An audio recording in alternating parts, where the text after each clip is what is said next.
सौभाग्यशाली गुरुमुख हूँ। किसी ने क्या सुंदर ही पंक्तियाँ कही हैं।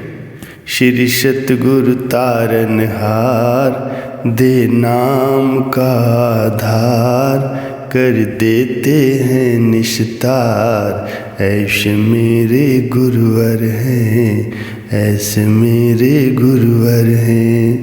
ये जग के पालनहार, भक्ति के हैं दातार, नित्य करते हैं उपकार। ऐसे मेरे गुरुवर हैं, ऐसे मेरे गुरुवर हैं।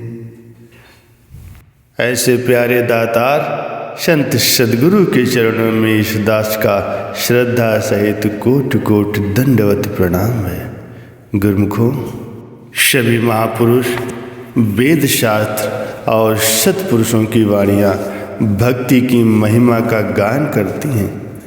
भक्ति की महिमा का कोई एक प्रकार से वर्णन करता है तो कोई दूसरे प्रकार से वर्णन करता है।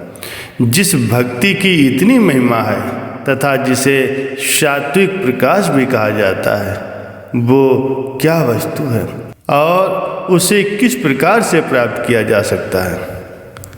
श्रद्धा और विश्वास के द्वारा मन को निर्मल बनाना है, जिससे कि उसमें भक्ति का प्रकाश भरा जा सके। इसके लिए सत्य व्यवहार की आवश्यकता होती है। गुरु के प्रति कोई छल कपट का व्यवहार करे अथवा उनकी आज्ञा का उल्लंघन करे तो क्या उसके हृदय में भक्ति का प्रकाश हो सकेगा? कभी नहीं। गुरु आज्ञा का उल्लंघन करने पर काल और माया जीव पर अधिकार प्राप्त कर लेते हैं। यदि सेवक सद्गुरु की आज्ञा रेखा के भीतर रहे तो काल का दांव उस पर नहीं चल सकता। सद्गुरु शब्द उल्लंघ के जो सेवक कहीं जाए, जहाँ जाए तहाँ काल है, कहते कबीर समझाए।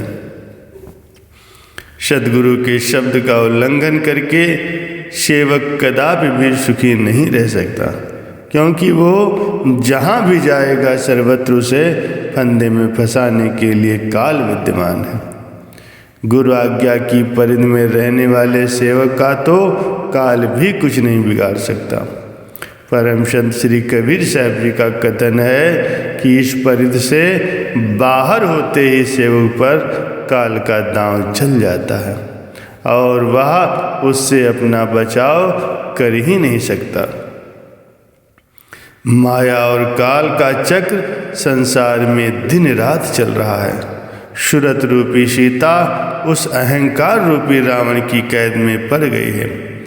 इस अहंकार के बंधन से मुक्त कराने के लिए गुरु की आज्ञा का पालन अति आवश्यक है।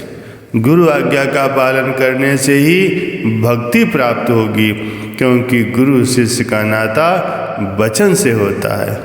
महापुरुषों के वचन हैं, गुरु और शिष्य वचन कर नाता, शिष्य सोए जिस वचन पछाता। गुरु का वचन मानना ही भक्ति मार्ग की प्रथम सीढ़ी है। वही भक्ति के दुर्लभ फल की प्राप्ति करता है जिसने सद्गुरु की आज्ञा को सत्य सत्य मानकर जीना सीख लिया है। पृथ्वी पर अथवा आकाश पर यूं कहिए कि सारे विश्व में जो कुछ भी दिखाई दे रहा है, अर्थात नदियाँ, पर्वत, सूर्य, चंद्रमा, तारे आदि, ये सब जो भी दिखाई दे रहे हैं, ये सब जीव के स्वयं अपने अंदर हैं। सुमिरन भजन की कमाई से इन्हें देखा जा सकता है। बाहर तो पानी की नदियाँ हैं और अंदर दूध की नदियाँ बह रही हैं। वृक्षों पर हीरे लाल लटक रहे हैं, पुष्पों की वर्षा हो रही है। जो जीव सुमिरन भजन की कमाई करता है वही इसे देख सकता है। इससे भी अधिक न जाने अंदर क्या क्या है, उसका वर्णन भी नहीं किया जा सकता। ये आनंद चिरस्थायी और शाश्वत है।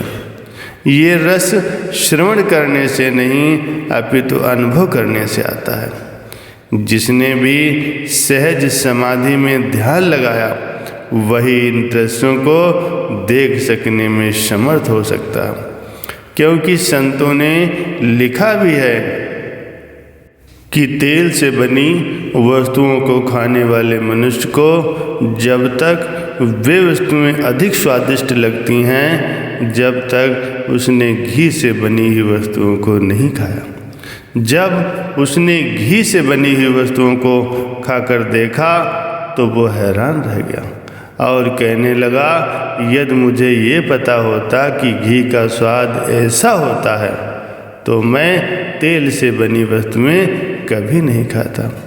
संत फरमाते हैं, जब नाम रूपी रसायन का आनंद का अनुभव होने लगता है तो शेष सभी रसायन तुच्छ भासने लगते हैं, उनका स्वाद फीका हो जाता है।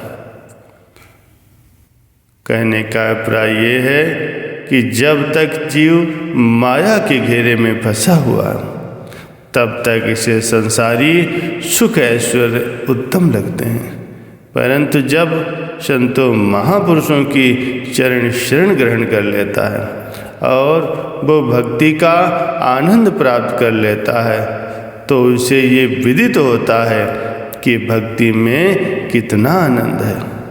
तब गफलत में बिताए हुए उस समय के लिए पश्चाताप करता है। जब तक सूरत अंतर्मुख होकर आंतरिक दृश्यों को नहीं देख लेती तब तक उसे दुनियावी सुख ऐश्वर्य भोग विलास बहुत अच्छे लगते हैं।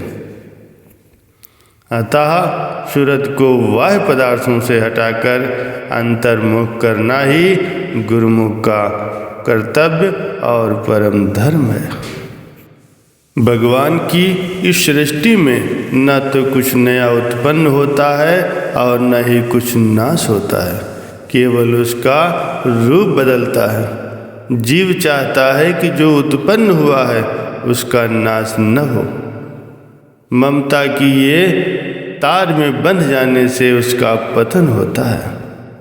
संत महापुरुष सदा यही फरमाते हैं कि जो गुरुमुख प्रेमी महापुरुषों की शरण में आ गए हैं, जिन्हें महापुरुषों की पावन संगति प्राप्त हो गई है, अब सद्गुरु के वचनों पर आचरण करते हुए आंतरिक आनंद को प्राप्त करें।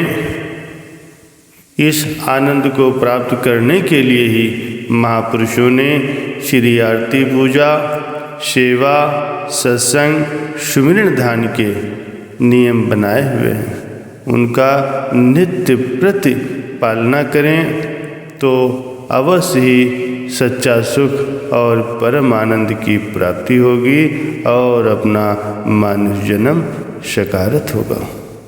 बोलो जयकारा बोल मेरे श्री गुरु महाराज की जय।